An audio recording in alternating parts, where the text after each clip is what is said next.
Ang sabi ng Pangulo 2 weeks ago, meron po tayong about 50 to 60 days.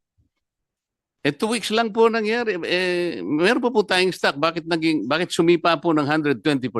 Yun po yung tinatanong ko. Ano po ba yung explanation dito?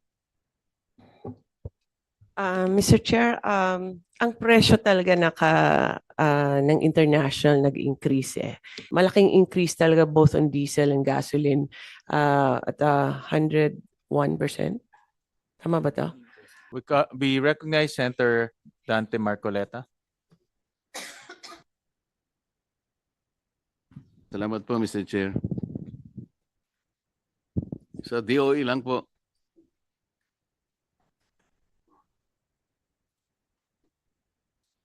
Mr. Chair, siya ngayon po ang presyo ng diesel is 120.95 average po. From 55 pesos pre-crisis level.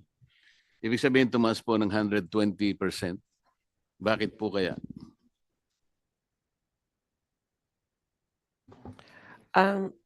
Mr. Chair, the increase is basically because we are an importing country. We don't have any refinery. We don't have indigenous resources, or very, very minute lang. And if Mr. Chair, if you allow me, our fuel, our pump price, more or less, ang fuel cost niyan is about more than half, mga 50+%. Tapos meron kang logistics, ang margin ng companies, pero our tax is about 25%, Mr. Chair. Hindi, alam po natin yun, ma'am. Ang tinatanong ko, bakit po 120% ang itinaas? Ano po ang explanation? Mr. Chair, the upward push is because of the cost, the price of fuel, Mr. Chair, and because there's a increase in price of fuel, and then there's uncertainty in the infrastructure of the oil industry internationally. Yung logistics tumaas, tapos yung insurance tumaas na rin kasi natatakot na rin silang magpagamit ng vessel nila or crossing that traversing, no? So tumaas lahat. That's a component, all the logistics, insurance, mga lahat-lahat po, Mr. Chair. The government initiate an inquiry, for example, from the oil players, kung yung 120% is reasonable?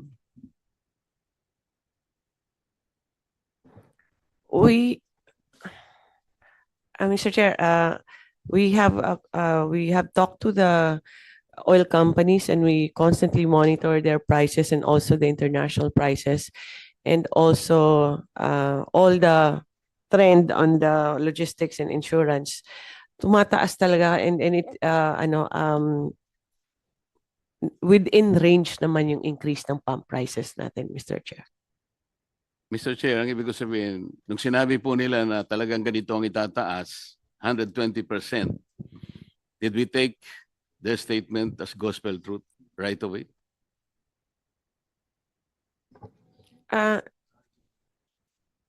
Mr. Chair, how it is it's a deregulated industry. So ang monitoring ng DOE lang yung ginagawa niya on checking what their prices as. Yes, sir.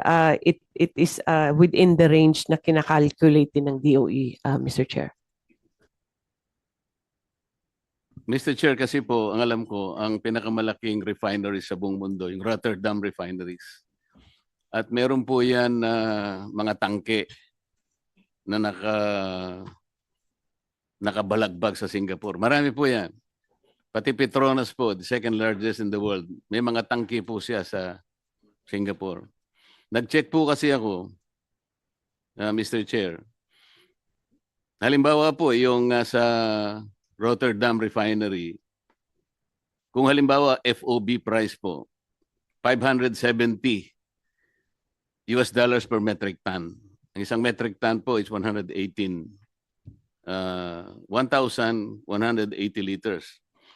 So kinuwento ko po yon, kasama na po yung itinatawag silang MAPS, yung means of Platts, Singapore, which is $1.71.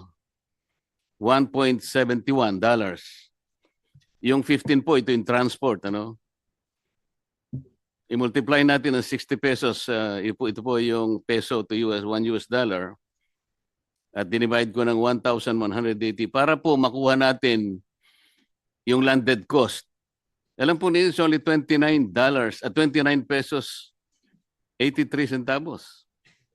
Kapag sinama po natin, kahit hindi natin alisin ang excise, VAT, may importation, distribution, storage, broker fees, SGS survey, 2% CME, ito po yung coconut methyl, at saka VAT differential, which is actually 15 pesos and 51 cents.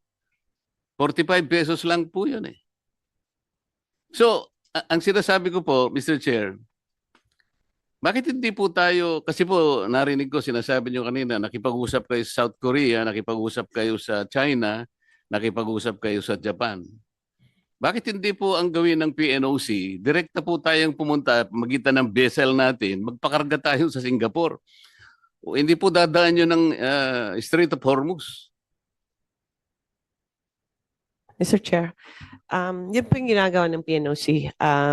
We are actually directly contacting possible suppliers in the US, South America, and North America.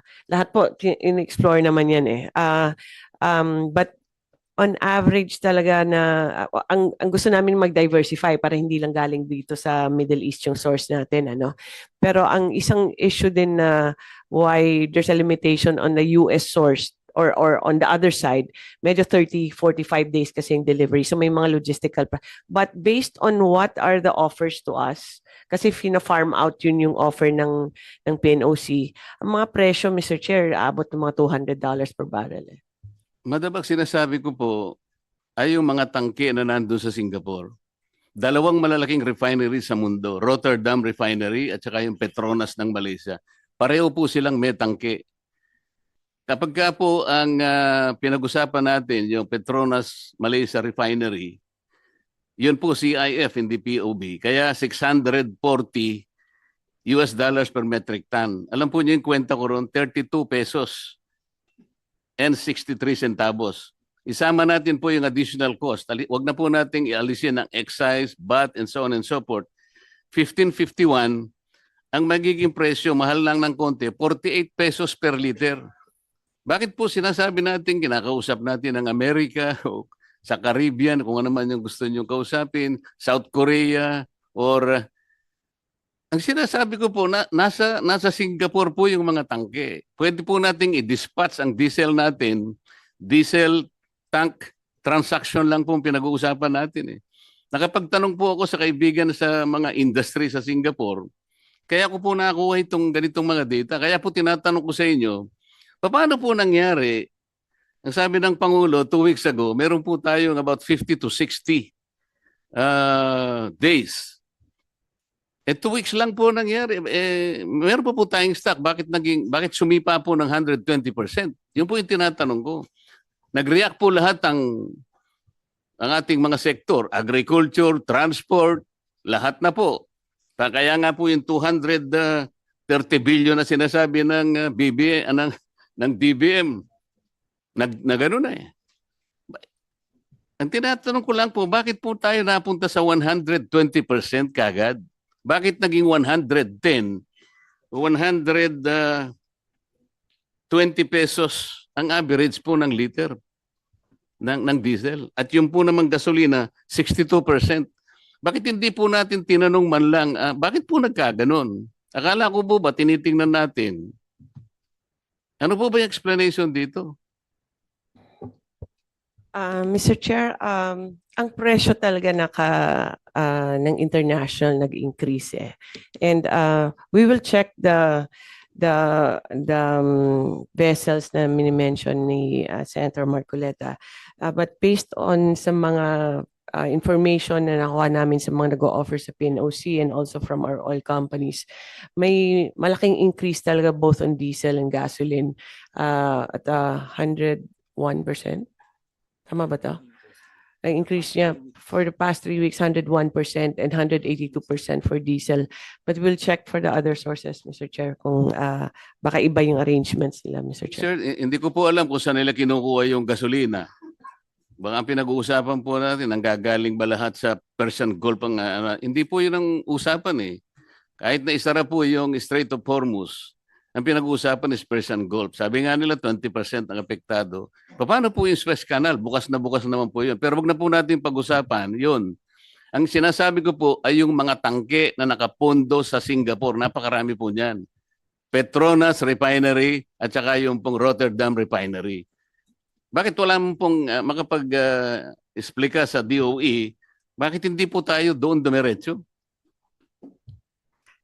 Mr. Chair, ang Singapore kasi trading yan eh. And then those mga nakalutang lang ng mga barko dyan, yun po yung mga binibenta ng mga traders tsaka yung mga refineries po. So ganun po yung presyo pa rin na offer po sa amin ng mga traders. We've talked to several already international traders na dumadaan ng Singapore. And same pa rin yung presyo na binibigay sa amin. But we'll recheck, Mr. Chair. I am sorry, Mr. Chair, pero yung mga data nasa akin po eh. Kache-check ko lang po kagabi. Sa totoo lang. Kagabi po ay 495 pa nga po eh. Per metric ton. Idagdag po natin ang shipping na $15.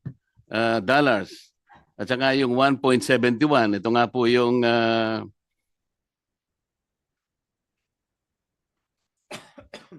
yung gross margin po eh. 8 pesos and 46 centavos. May margin pa nga po eh. Dito po sa Rotterdam Refinery, ang margin is 4 pesos and 64 cents. Pagka sa Petronas naman po, ayun, halos may konti pa rin kita. 1 peso and 85 cents. Pero hindi, nakakapagtaka, bakit po sumipa ng 110 to 130 pesos per liter? Bibigay ko po sa inyo yung data na nakuha ko. Nagtanong lang po ako sa mga kaibigan sa industry sa Singapore. Kabisado po nila ito eh. Bibigyan ko po kayo ng isang... ang tinatanong ko po, bakit nagsimula tayo na tinanggap natin kagad 110 pesos to 130 pesos ng upo ngayon ng ano, ang average nga 120 pesos na ang diesel, tinanggap na lang natin ang ganun. What happened? Wala po bang halimbawa, Secretary Balisacan, wala po ba tayong kakilala halimbawa mga industries sa Singapore? Nandun po lahat yung kanilang mga tangke. Pwede po nating makita, kahit kayo po, tanong ninyo kung magkano ngayon. Nahawak ko po yung mga data eh. 29 pesos and 83 cents. Rotterdam Refinery tanks based in Singapore. Petronas 32 pesos and 63 centavos. May kita pa po eh. Paano po nangyari biglang sumipa ng 110 from 55 pesos for example, naging 110. Kaya po nagkaroon po tayo ng crisis. Parang imagine po yung crisis. Ang tinatanong ko po sa DOE, meron po bang nagkaroon po ba tayo ng inquiry? Pinatawag po ba natin ang mga oil companies? Yes, Mr. Chair. Mr. Chair, we've been meeting with the oil company several times. Ang presyo sinusundan yung maps, and then ang the rest, Mr. Chair, umi-increase yung logistics tsaka yung insurance, pero yung premium po, Mr. Chair, for you to be able to purchase a supply, dati po mga $5 to $10 lang yan, ngayon po mga $60 na. So umaakyat talaga lahat, Mr. Chair. Ang sinasabi po ninyo, Madam Secretary, Mr. Chair, ay yung pong panganib na dadaan po kayo sa Strait of Hormuz. Ang pupuntahan po natin Singapore, ang layo naman po sa Strait of Hormuz noon eh. Nagkakaintindihan po ba tayo? Yes, Mr. Chair. No, it's not a Strait of Hormuz na ano. We are just getting products also from Singapore and all Southeast Asian countries, Mr. Chair.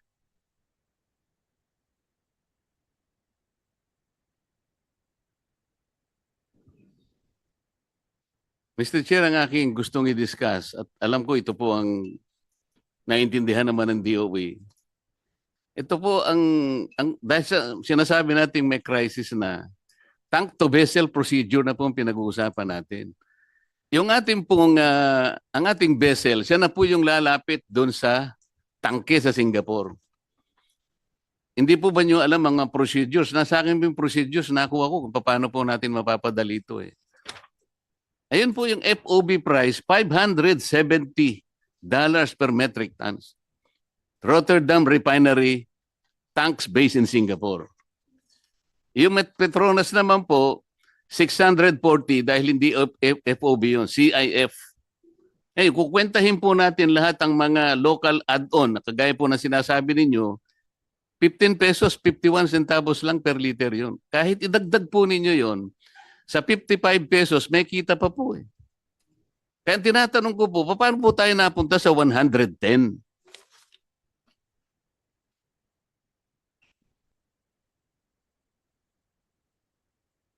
Mr. Chair, um,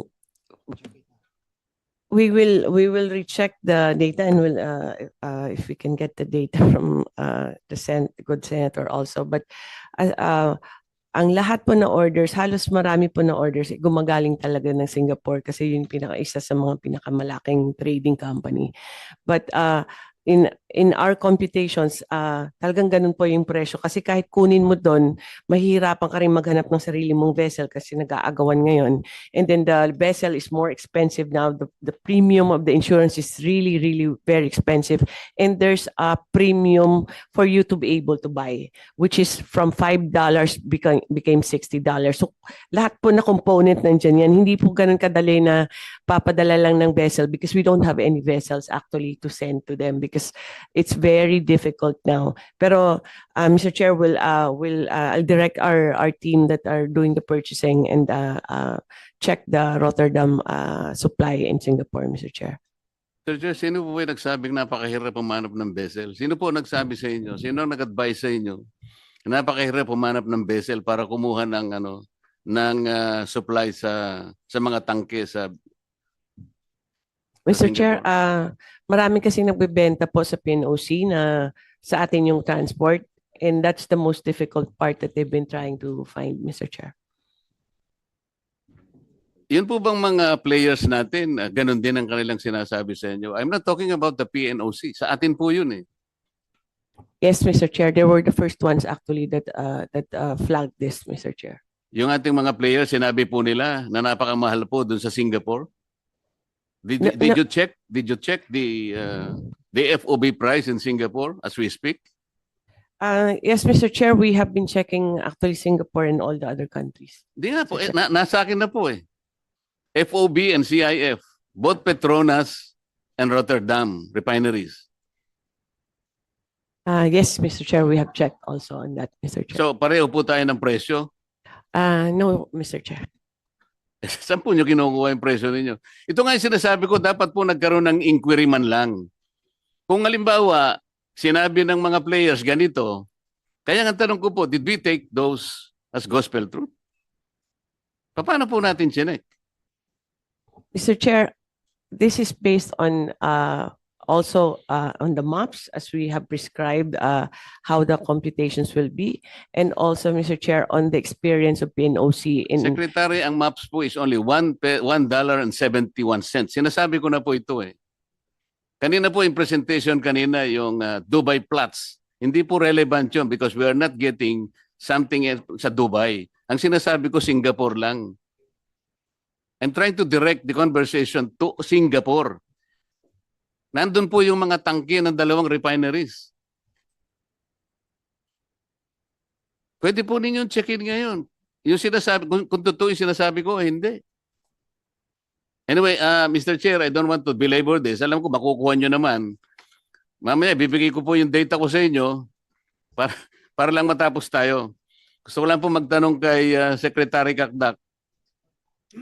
Secretary, tungkol po doon sa pinag-usapan natin, I think that was about 10 days ago, nung tumawag sa akin ng Secretary ng Bahrain,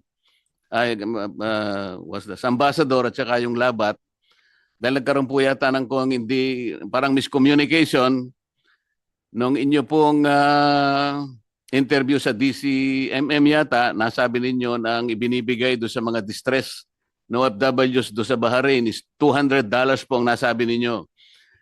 Ngayon po, medyo nagkagulo po, pumunta sa embassy yung mga na-distress nating o na-displaced nating mga manggagawa. Ang binibigay pala is only 20 dinars, katumbas lang ng about $50 to $53. Kaya nagkagulo po, sa akin po tumawag yung ambassador. Hindi ko po alam kung bakit niya nakuha yung number ko. Alas 10 ng gabi sa atin, alas 5 ng hapon sa kanila. Kaya mabuti naman, nakausap po kayo, nasa airport pala kayo noon, hindi nyo naman ako binalikan. Ano po bang nangyari doon? Naayos po ba yun? Kasi ang Opo. pagkakaalam ko, tinanggal pa yata yung labat. Nag-report lang, pero siya pang tinanggal. Totoo po ba yun? Yes, that same night po, Mr. Senator, nag-Zoom Philcom po kami at doon napaliwanag na una, talagang 20 BD yung binigay nung araw na yon at pangalawa, rinirepaso po yung rates at yun po yung sinasagawa namin ngayon. Babalikan po namin sila, Sen, kasi ang intention namin ay taasan, higitan pa sa 20 BD at yun po ang sinasagawa natin ngayon. Babalikan natin sila. In the meantime, nagbukas na po yung ating repatriation effort out of Bahrain. Around 200 po ang naitawid sa causeway at patuloy lang po yung repatriation effort natin na Mr. Senator. Yun pong na-recall is yung administrative staff na nasangkot po sa isang viral video kung saan ay naging highly disrespectful po siya sa ilang OFW leaders who were outside the embassy premises. Kaya sa ngayon po, we are subjecting him to an investigation. He is back home. Senator Hindi po yung labor Marcoleta, attaché, Mr. your time is up, but you can have one or few more questions. Secretary, kasi kaya lang naman sila parang kinabahan dahil papunta lahat ang mga tao doon at yun ang gusto nilang mapigil. Dahil ang pagkakaalam nila, dahil yung sinabi po nyo sa DCMM yata o DCME, $200 per person. At 1,200 na ang nabigyan nyo nung araw na yon. Kaya po, nakiusap sila na sana magkaroon kayo ng clarification. Wala silang matawagan sa opisina nyo. Bigla na lang ako po yung natawagan. Hindi ko nga alam paano lang ako yung number. Ayos po ba yon? Kasi ang alam nila 20 dinars lang pero $200 po kasi ang sinabi nyo. Kaya nagkagulo po sila. Yun po yung tinatanong nila. At hindi nyo naman ako binalikan kung naayos yun. Kasi parang nangangamba po sila sa araw na yon. Baka daw po guluhin sila ng mga Opo. distress workers. Sen, pasensya na po, hindi ko kayo nabalikan. But rest assured, right after your call, nagpa-convene po ako ng virtual Filipino community at ako'y humingi ng paumanhin at naipaliwanag ko po na nagkamali po ako nung sinabi kong 1,200, US dollar. Yung $200 para ho doon yun sa umuwi. So yung 200 for instance na tinawid sa causeway, $200 po ang natanggap nun. Pero bagamat ganon, Sen, Mr. Senator, pinag-aaralan ho namin ang figures at ang direksyon po ng aming isasagawa is mas mataas sa 20 BD. Ibig sabihin, babalikan po namin yung mga nabigyan ng 20 BD para dagdag yung anumang level yung nakita naming sapat. At rest assured, Mr. Senator, na ayos po natin on the same day in terms of pagpapaliwanag at paghingi ng paumanhin, na ayos po natin sa mga Filipino community leaders on the same day na tumawag kayo. Pasensya na po, hindi ko lang na kayo nabalikan. Pero right after your call, I immediately asked the Labat to convene a virtual Filipino community meeting. Mga 8 p.m. Filipino time po yun nung nagkaroon kami ng virtual Salamat, meeting. Secretary. Isa na lang, boss, kung pwede. Pwede po. Yun po kasing sinabi nyo, Chairman, kanina, yung pagka ganitong namumuo ang krisis, kung talagang ang may krisis, Secretary Yusek Tubimpi, kung talaga nga, dapat talaga yung lahat ng agency merong isang contingency plan, comprehensive. Tama naman po yun. Di ba, Secretary Balisacan, dapat kayo po yung nanguna nun. Kasi kayo naman ang planning talaga. yung centralized approach po para sa ganun hindi nangangapa ang bawat isa. Okay lang naman pong mag-report na bawat isang mga ahensya, mga secretaries natin. Pero mas maganda po kung halimbawa bago sila mag-report nagkaintindihan na sapagkat meron kayong well-functioning, integrated and comprehensive approach. Kasi crisis na po ito eh. Mabuti na nga kahit papaano nakita natin ang mga department secretaries na adept naman sila under the circumstances. Lalo na po yung aking kaibigan na Rex Gatchalian na medyo tumaba po ngayon. Hindi ko nga alam bakit tumaba ka naman ng ganyan. Paano ka pa makakapag-asawa pagka ganyan? Salamat po. Kapatid niyo po yata siya. Salamat po. Maraming salamat sa Senator Marcoleta for those interventions. Before we go to our second round, I'd like to propound some questions to the DOE. May papakita lang ako a few slides. Slide 2, Elena. Nung tumaas ang presyo ng Dubai crude, goes without saying, pati yung presyo natin dito, diesel and gasolina, tumaas rin. Yan. So makikita natin na sumusunod lang siya. Next slide. Pero ang nakita rin namin din in the past, pati presyo ng feedstock para sa kuryente tulad ng natural gas or LNG and also coal tumataas rin. In fact, pag nakita natin from the start, ang presyo ng Dubai crude tumaas ng 122%. Ang LNG tumaas ng 123%. Ang coal is about 27%. So, walang duda, tataas rin yung presyo ng kuryente natin. And I want to ask ERC later itong phenomenon na ito. But ang first question ko kay DOE, na-present kanina na ang ating gasolina may 53 days. Ang diesel may 46 days. Ang tanong ko, after 53 days, 46 days, meron na bang firm supplier na magsusupply nitong continuing supply ng refined petroleum? Dahil in a good day, hindi natin pinapansin to. Kahit na nga 15 days, okay lang sa atin dahil alam natin dadating at dadating yung shipment. Pero ngayon, with the problem in the Middle East, meron na bang na-secure ang mga oil companies or government to supply more the succeeding days after 53 days and the succeeding days after 46 days for diesel? Itong dalawang products muna. Mr. Chair, first of all, on the fuel and on petroleum products, the ordering normally is about twice a month. So April is good. The companies have reported na walang nag-confirm ang mga suppliers nila and hindi po na cancel. I think let's put this in number of days. Itong 53 days, after 53 days, may confirmed orders naman for how many more days or Yes, sir. how many more months? Meron tayong, yun nga, sir, meron tayong mga contracted na mga incoming. Ilang days to?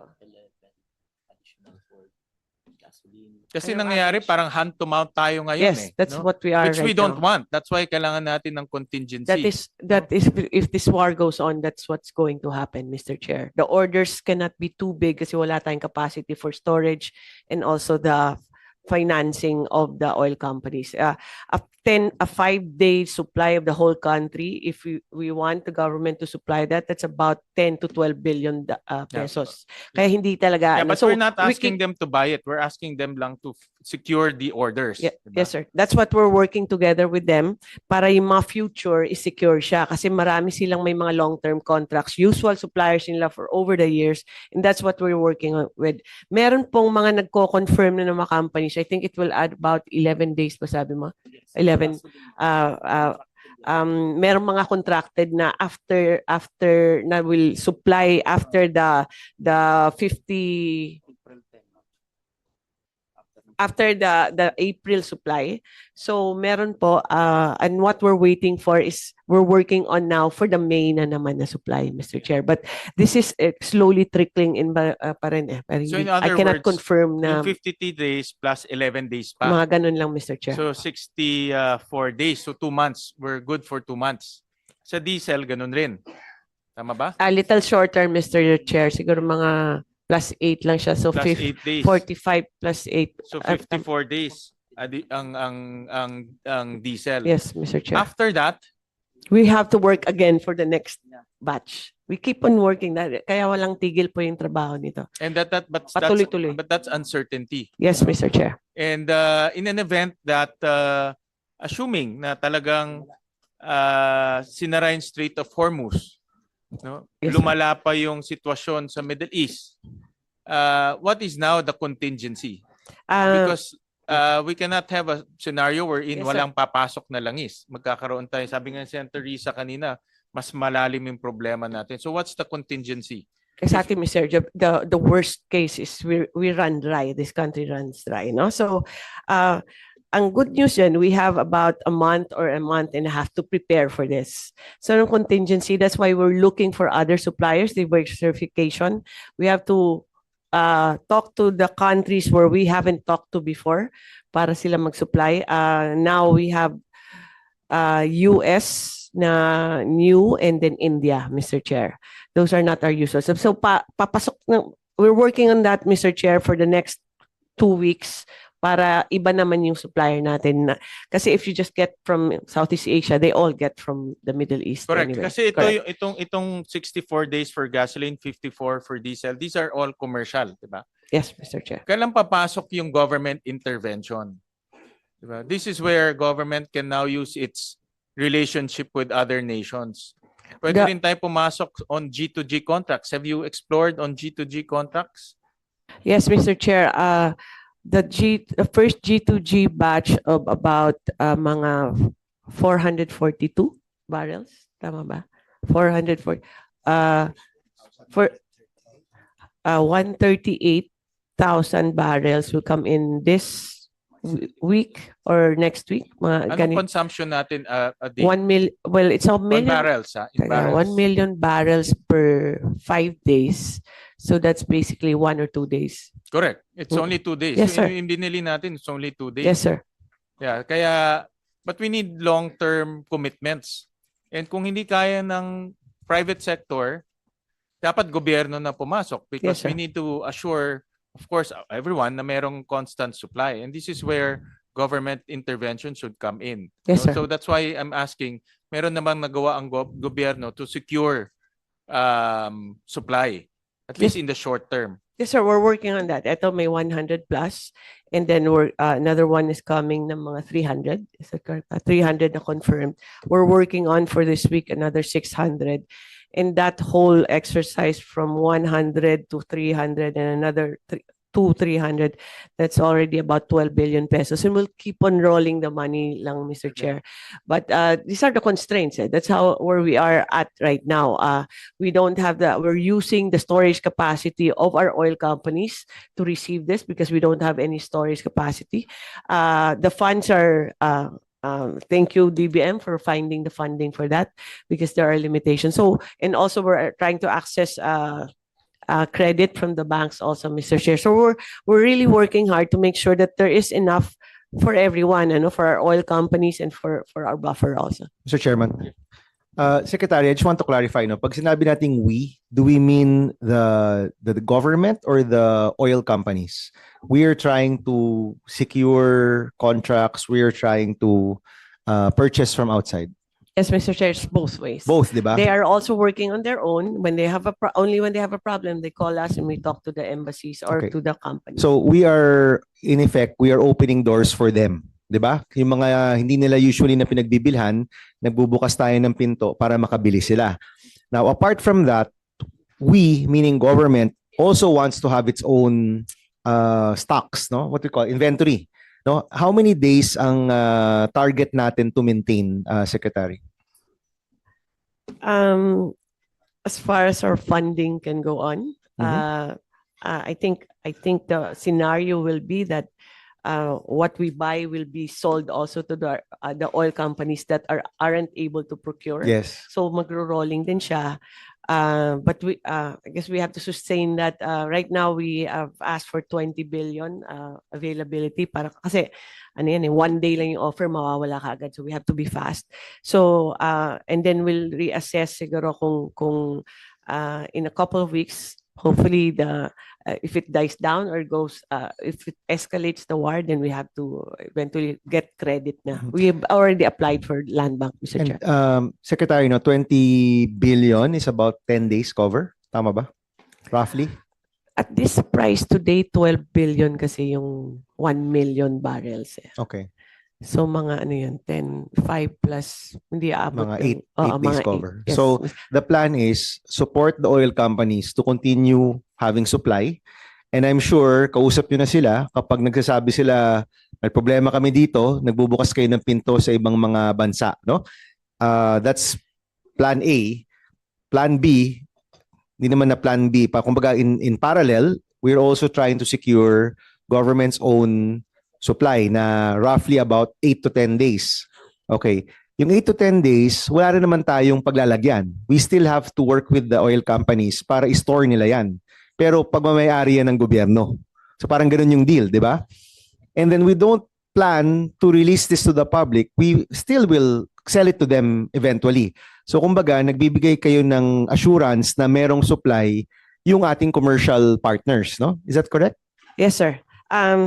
I just wanted to add, Mr. Chair, dahil papasok si PNOC, tutulungan nila, they can order it together, the oil company, the private and the PNOC.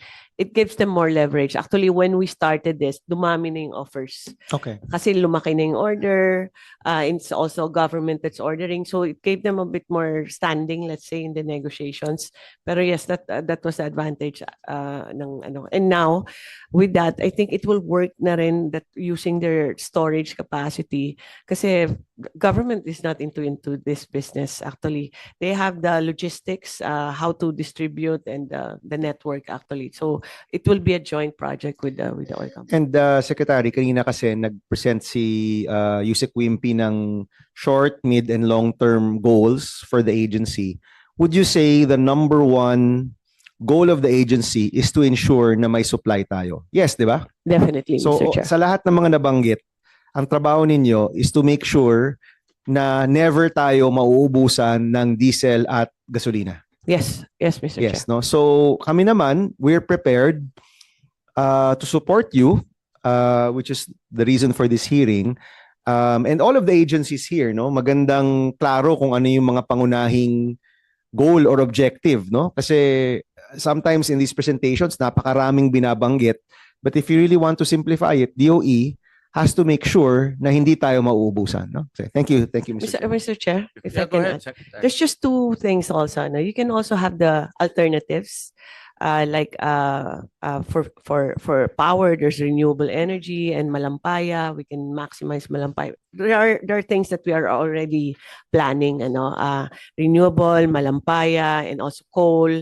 Our local coal for the power side. Now on the fuel side, there's also we have alternatives na rin, like what do we do with the consumption of Napocor? Maybe they can explore biofuel in case there is a problem, Mr. Chair. So we're quantifying, actually we're supposed to meet today, but we're quantifying na how much they will need in case there are indications na medyo alanganin ang supply. But there are things that we're exploring now. But one big factor is demand management. If we have 45 days, let's say today, or let's say 50 days na lang, no? For simple math, na kung 50 days siya, if we can extend our 50 days, we manage our consumption, extend it by 50%, that means the 50 days becomes 75 days, Mr. Chair. So that's why it should be not just a whole of government approach, it should be a whole of country approach talaga na everybody should be very matipid lang, Mr. Chair. Thank you. Thank you, Secretary.